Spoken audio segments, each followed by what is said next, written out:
दोस्तों, क्या आपने कभी सोचा है कि गर्मी के दिनों में सड़क किनारे जिस गन्ने का जूस हम बड़े मजे से पीते हैं, उसी गन्ने का बचा हुआ कचरा एक दिन पूरी दुनिया की प्लास्टिक इंडस्ट्री को चुनौती देगा। क्या आपने कभी सोचा है कि जिस चीज को किसान और फैक्ट्रियां सालों तक बेकार समझती रही, वही चीज आने वाले समय में आपके पानी का बोतल, खाने के डिब्बे और शॉपिंग बैग बनाने में इस्तेमाल हो सकती है। और सबसे बड़ा सवाल, क्या गन्ने का यह साधारण सा रेशा दुनिया को प्लास्टिक प्रदूषण से बचा सकता है? नमस्कार दोस्तों, स्वागत है आपका हमारे चैनल पर। अगर आप पर्यावरण, बिजनेस, टेक्नोलॉजी और भविष्य की नई चीजों से जुड़े ऐसी ही दिलचस्प जानकारियां पसंद करते हैं तो वीडियो को लाइक कर दीजिए और चैनल को सब्सक्राइब जरूर कीजिए। अब चलिए शुरू करते हैं आज की बेहद रोचक कहानी शुरू होती है एक साधारण गन्ने से। हर साल दुनिया भर में करोड़ों टन गन्ना उगाया जाता है। भारत भी दुनिया के सबसे बड़े गन्ना उत्पादक देशों में शामिल है। जब गन्ने से रस निकल जाता है तो उसके बाद एक सूखा रेशेदार हिस्सा बच जाता है। इस गन्ने की खोई या बेगास कहा जाता है। सालों तक लोगों ने इसे सिर्फ कचरा समझा। कई फैक्ट्रियां इसे जला देती थी। कुछ जगहों पर इसका उपयोग केवल ईंधन के रूप में होता था।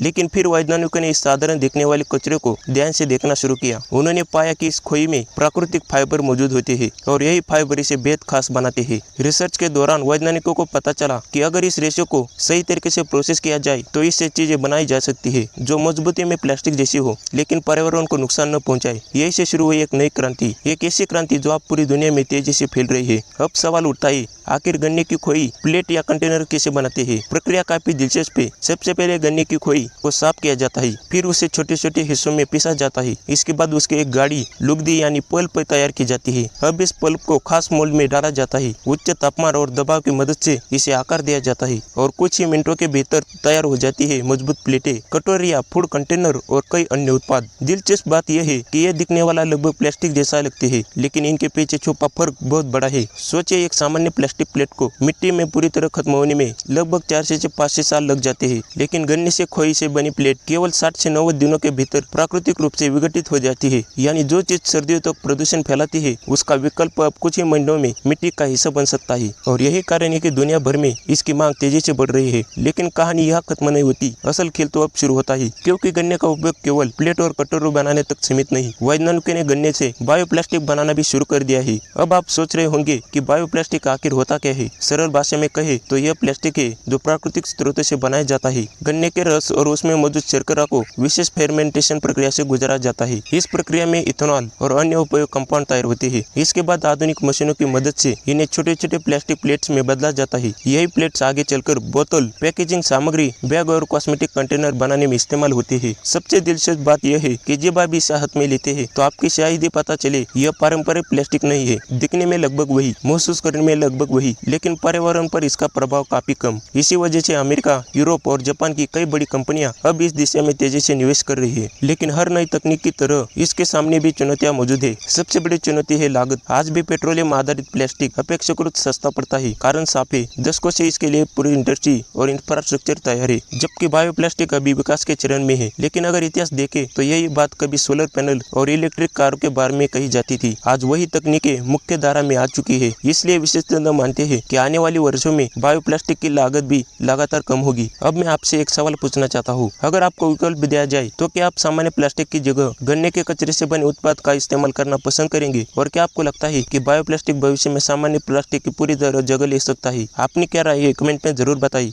अगर वीडियो पसंद आए तो लाइक करिए, चैनल को सब्सक्राइब जरूर करिए। मिलते हैं अगले वाली वीडियो में, तब तक के लिए जय हिंद।